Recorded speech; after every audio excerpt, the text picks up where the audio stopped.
ఉన్నటువంటి 171 గ్రామ పంచాయతీల సర్పంచులకు కార్యదర్శులకు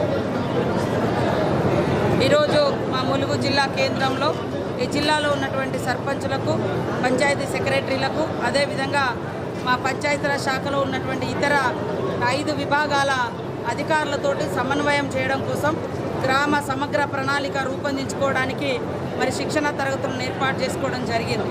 ఈరోజు గుడ్డెద్దు చేరులో పడ్డట్టుగా ఉండొద్దని మరి మన ప్రభుత్వము సర్పంచ్ల ఎన్నికలు జరగగానే సర్పంచులకు శిక్షణ చేయడం జరిగింది. అది చట్టం ఏం చెప్తుంది, పంచాయతీరాజ్ చట్టం ఏ రకంగా పనిచేసుకోవాలి. తర్వాత ఈరోజు అభివృద్ధి కోసం మనం ఎలా ముందుకెళ్ళాలి, అదేవిధంగా కొత్తగా వచ్చినటువంటి విబిజి రామ్జీ చట్టాన్ని ఏ రకంగా మరి పనులు చేపట్టాలి. తర్వాత 16వ ఆర్థిక ప్రణాళిక ఏం చెప్తుంది, 16th ఫైనాన్స్ కమిషన్ మరి నివేదిక ఏం చెప్తుంది, వాళ్ళ రూల్స్ ఏంటి అనేది కూడా అవగాహన చెప్పడం.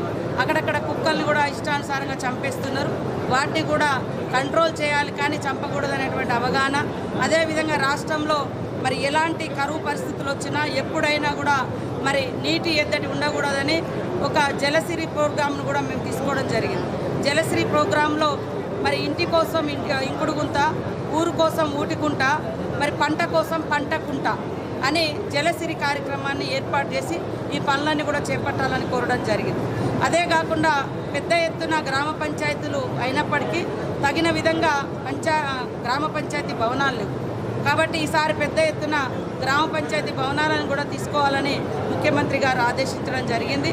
కాబట్టి మరి గ్రామ పంచాయతీలు ఎక్కడెక్కడైతే బిల్డింగ్స్ లేవో వాటికి బిల్డింగ్స్ కూడా ఇవ్వడం జరుగుతుంది. వాటితో పాటు మరి ఆర్థిక ప్రణాళికలో అనేక కఠిన నిబంధనలు ఉన్నాయి 16th ఫైనాన్స్లో.